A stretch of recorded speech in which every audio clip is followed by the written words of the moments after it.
Welcome to another Friday Facts video. This time it's 431, Gleba and Captivity, posted by V. So this time it's about Gleba, some changes and something new. So they have found a few problems with Gleba, I guess with the rewards in general, and that it's a biological oriented planet.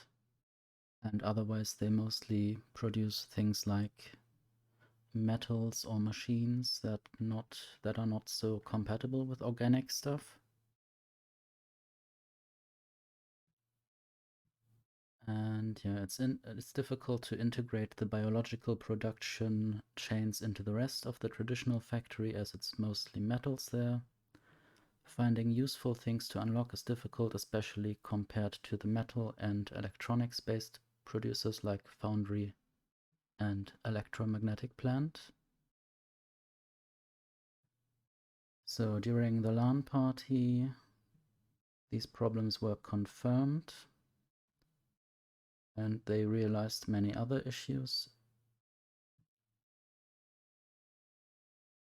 And yeah, they realized the urgency since people interacted with Gleba, and I guess some people commented that Gleba would not be their first choice, or rather maybe their last choice. In my strategy video, I also chose it as the last planet.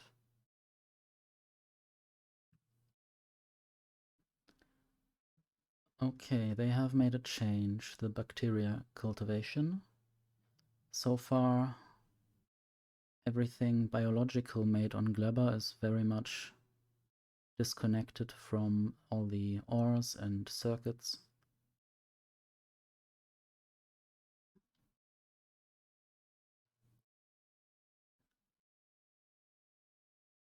This was especially problematic as the agriculture factory didn't contribute in any way until you'd have delivered the science packs to your labs, and as we've learned, it is preferable to attempt to have each step you take feel rewarding and immediately useful. For a very long time we had wanted to add a way to create iron and copper ore via agriculture, but we weren't quite sure how. Getting factory grade amounts of minerals from plants just felt just too unbelievable. So they added this word, stromatolites, waiting to be mined. So this is basically, I think this is like rocks, but with bacteria. And these bacteria then can apparently grow stuff. So the idea we've implemented is that some bacteria can be found in the swamps where agricultural plants grow. So I guess, I wonder whether the same plants that we need to harvest, the two plants, which would be this brain-like plant and this red, I don't know what it could be compared to. So I guess they might be in the same biomes in the swamps. So stromatolites are rock-like objects which have formed there over many years, acting as accumulated bacteria and ore for you to quickly obtain at the start. Yumako and jelly nut can be processed with a small chance to obtain copper and iron bacteria respectively. So these bacteria contain copper and iron, reinforcing the feeling that there really isn't much in it.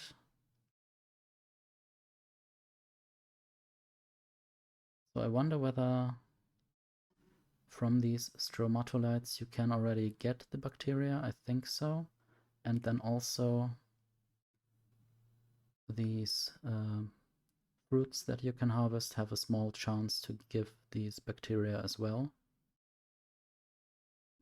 Soon enough you unlock the biochamber, and As you are the ingenious engineer, you replicate and grow the bacteria in it to truly industrial amounts.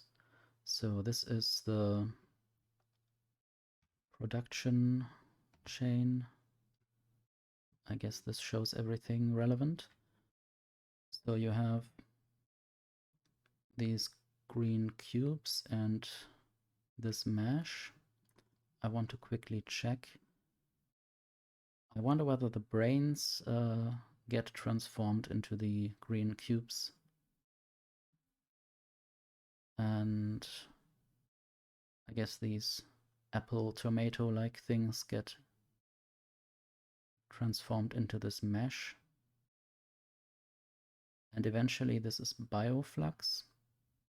This of course is nutrients and spoilage. There are probably different recipes to get nutrients from these plants or something else. And everything that spoils, of course, gets to be spoilage. And that can be retransformed into nutrients, I think, but with a 50% already spoiled number. So we can see here the bluish bacteria and the yellowish or orange green, I don't know. It's a bit of a mixed bacteria. We see the nutrients coming in from the right. We see spoilage going out on the same belt on the other side. And this red stuff is bioflux probably. And I would suppose at the moment that the blue stuff turns into iron ore and this other stuff, whatever color that is, turns into copper ore. That's what the caption says below, that the bacteria turns into iron and copper ore. Let's not scroll down too far. This results in the agriculture chain being immediately useful for creating iron and copper ore, which you can use for building more of the Gleba factory, and once you've got enough of that, you can just switch it for full-on agricultural science production. As a result, the steps you're taking are much more useful and less tedious. A beautiful little detail is that the bacteria spoils directly into ore, so it's a place where spoiling is helping you for once. So I guess you will have all your surplus bacteria go into some storage or just leave it on a belt and then it turns into iron ore and eventually you can smelt it probably.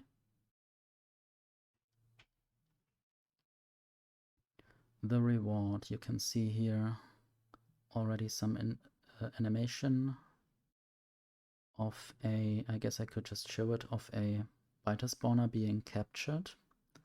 This takes some time. I wonder how this will work during combat, because of course the biter spawner might spawn biters. And I think this might be, spoiler alert, where the turret priorities fit in, where you can target biters and not the spawner itself. And then you can basically protect yourself while you try to capture the spawner. Capture time reduced for demonstration, so it will take a bit longer, surely. This is just a few seconds. I wonder how much longer it will be. Anyway, it's nice when an activity is fun, but it's much better when it's also meaningful and leads somewhere. Obtaining powerful factory improvements is how we like to be motivated in Factorio. There's a handful of improvements to be unlocked by the agricultural science pack, like the stack inserter. In my strategy video I guessed that the stack inserter might be unlocked on Gleba. Not sure if it will be really have to do with carbon fiber as I mentioned there, but I guess we will have to see. Spidertron with rocket turret. I don't know if this means and rocket turret or just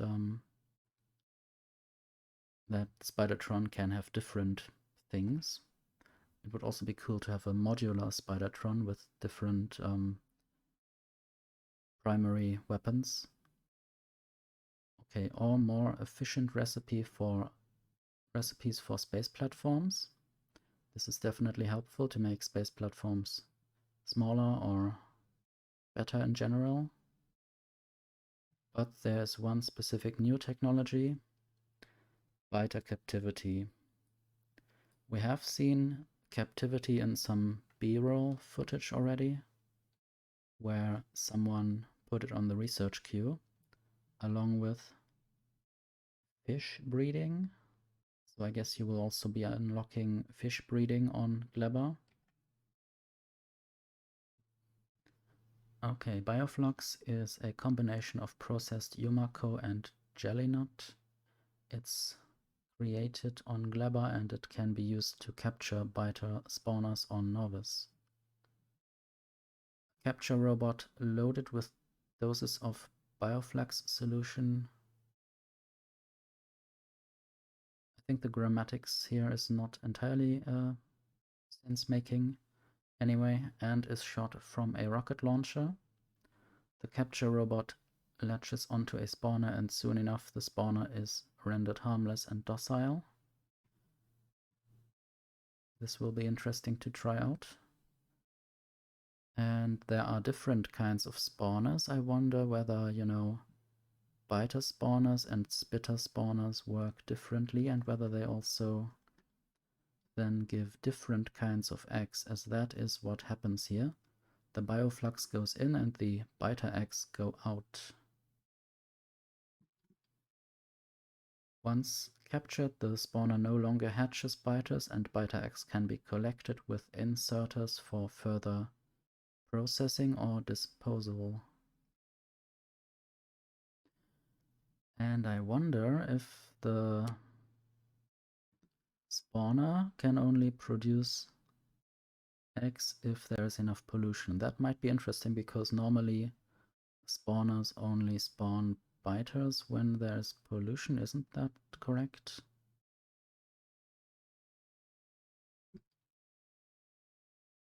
Or if they are attacked, possibly. I don't know if you could just attack a biter spawner while it's outside of pollution range and nothing would happen. I think they still might try to generate a base level of defense.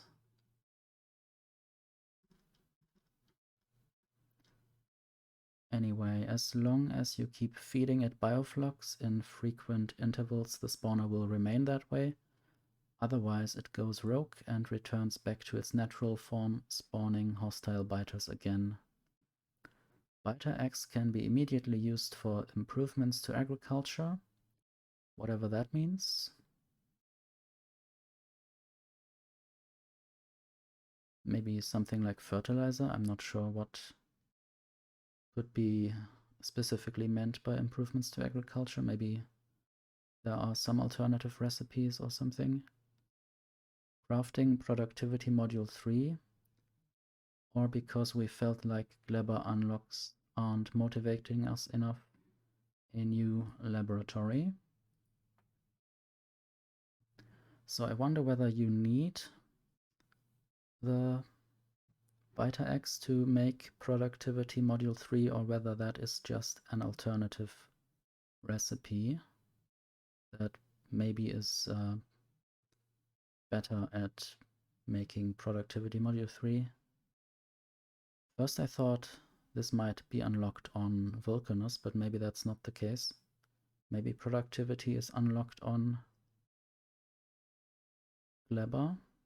I would have thought each of the 4 module 3 versions is unlocked on one of the new planets. So quality is on Fulgora, but we don't have any specific information yet where the other module tier 3 are unlocked. I guess we will find out later. Combined with some other items, the egg can be grown and hatched into a mutated laboratory. I wonder how grown and hatched is meant Is that just a crafting recipe, or does something have to be placed and then it grows into this lab? I would expect it to take the vanilla, the previous lab as well, to be crafted. I'm not sure if that's the case, but that would make sense from my perspective. As you will be able to read down below, the work on the graphics has only just started, but here you can see a work in progress version of it from Arundel and Jersey.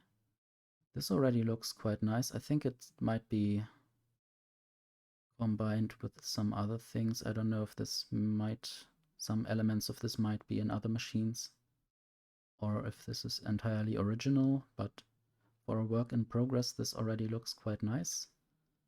And also we can see all the science packs now. All the vanilla ones, or the base game 1.1 ones, and the space science, as well as Vulcanus, Fulgora, Gleba,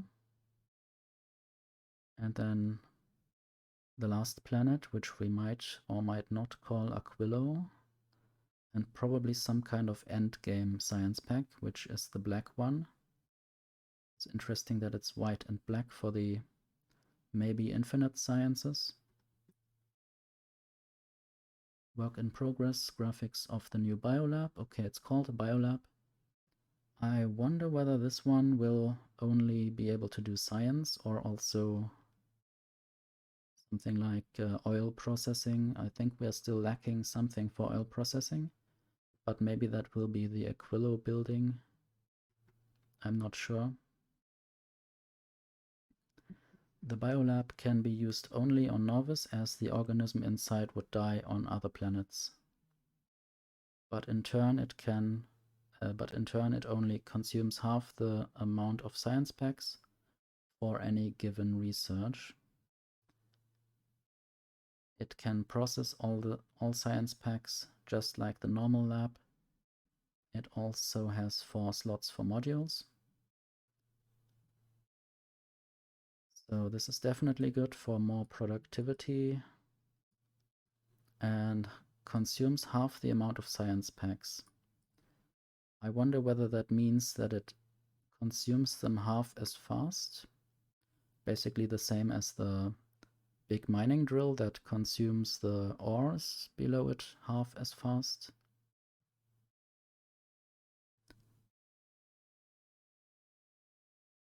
I think that would be good.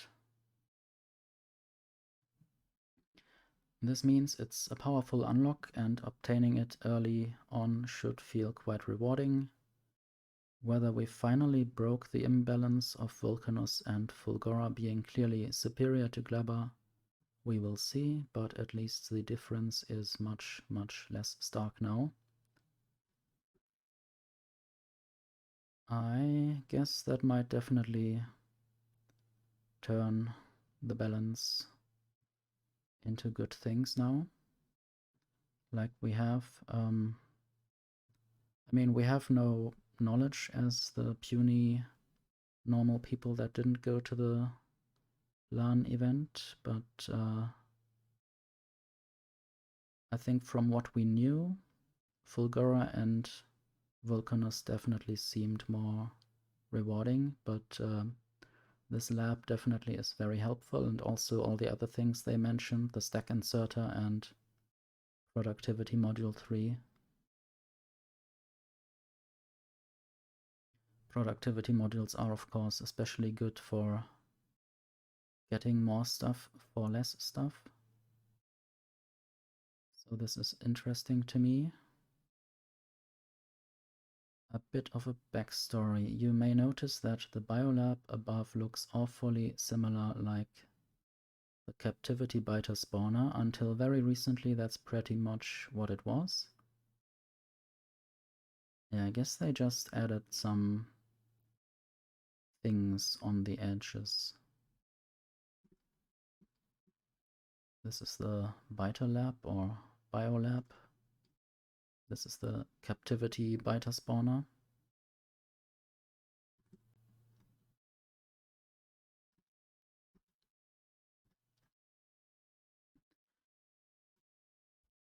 We had an entity in the game called Synthetic Biter Spawner. We added it because we felt like it would be nice to be able to just place your own spawners anywhere in order to scale up biter egg production in the typical Factorio fashion of rows and rows of machines.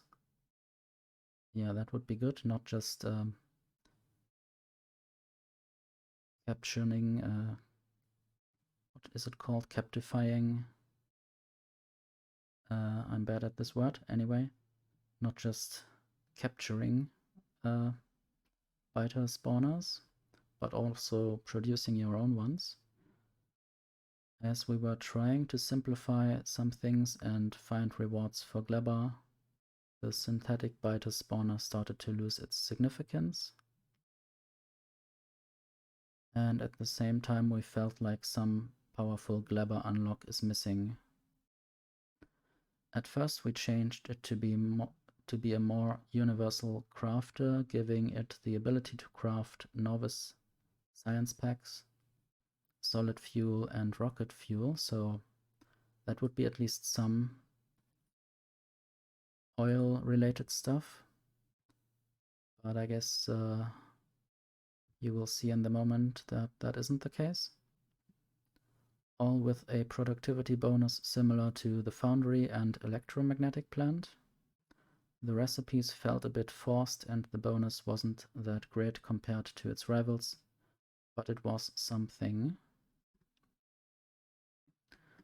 And here in this information you can see the discarded synthetic biter spawner in its science pack crafter form. So I think they discarded this design and or basically gave up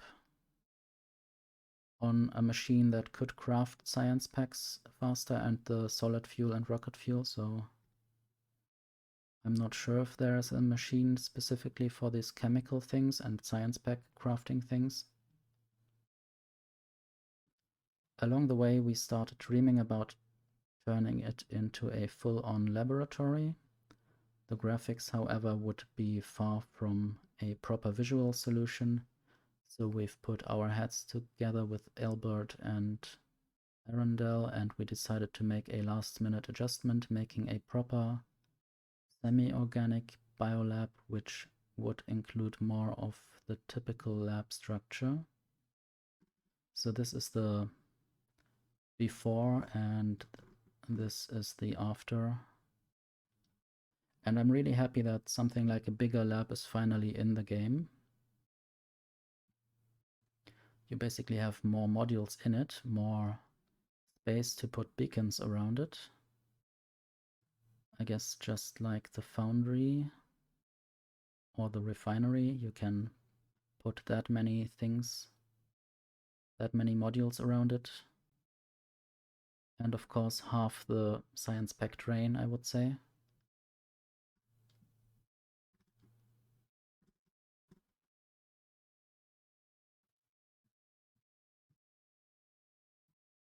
So the finished version will be in Space Age on release day. I wonder whether that means that the beta testers will not be able to play with that at the moment. Because this means we've discarded the synthetic biter spawner. We have added a way to craft the captive biter spawners, which you could then place anywhere on nauvis you like. So you can still scale their production up conveniently. This technology is unlocked at the last planet, so it won't get trivialized too early, and the captive spawners you make will have their own quirks. I wonder whether that means that they can themselves turn into actual biter spawners.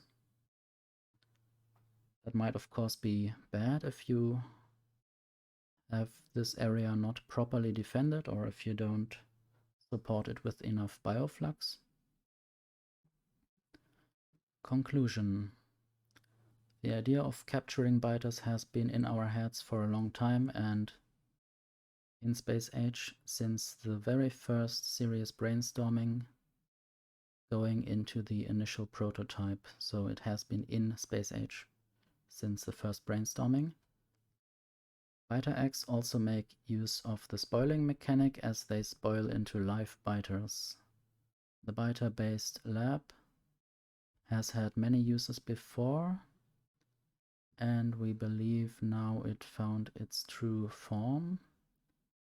So I wonder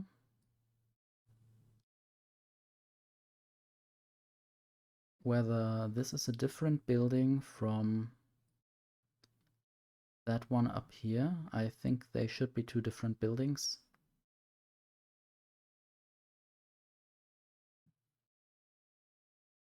Or whether that's just the captive biter spawner and you can craft that yourself, it was shown. I guess we will find out. Over the last month, we've improved the experience on Gleba in many other ways. Changing map generation, cleaning up some graphics, tweaking many, if not all, recipes. Making the enemies less crazy, adding new ways to obtain resources and making the rewards a lot more appealing. A lot of the changes are too detailed for the context of Friday Facts, but we'd like to express our deep gratitude for the feedback from the testers, from our testers, which has been immensely helpful. I think so, yeah. I mean, 100 people testing and breaking stuff, and also, I guess, maybe complaining a bit that Gleba might be a bit boring or less helpful. So, of course, the feedback there will be helpful, and I hope they did not overwork themselves too much for implementing the changes. I mean, I would have played Space Age anyway, so I would always have hoped that they wouldn't postpone the release just because Gleba wouldn't be too interesting, but it's still cool when they actually put those changes in before the 21st of October. Speaking of testers, please be aware that the content press embargo ends on the 14th of October, so if you want to avoid spoilers, please keep it in mind as there are no restrictions on what they can show. So I guess in 10 days from now, we could learn about everything that's in the game, except of course for things that people don't share, because there is something like an informal agreement to not share anything about the last planet or the end game. I wonder who or if anyone might break this, so we might find something out about the last planet and the end game. Captivate us with your least spoiled ideas in the usual places and don't argue whether bioflux is drugs or food. It's obviously something else, maybe. So I guess this is it for Friday Facts 431. This is a very interesting one compared to the last one. I mean, the last one was only a bit of pipe and fluid rebalancing with the pipe extent mechanic, but this one is really something new features. The bacteria mechanic is quite cool, I think. It also offers a third different ways to basically get your materials on a planet. So we have on Vulcanus the molten metals, we have on Fulgora the recycling from high-level products to low-level things. And now here we have bacteria making the ores. And I guess if you import calcite, you can then smelt those ores into molten metals and make something from these molten metals, even on Gleba.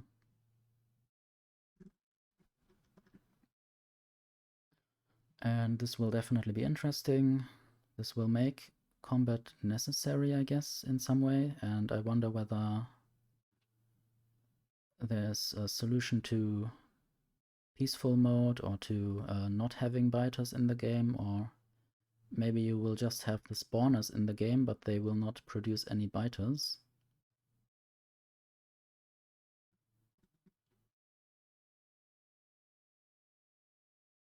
And yeah, we will see whether there's only biter spawners or also spitter spawners.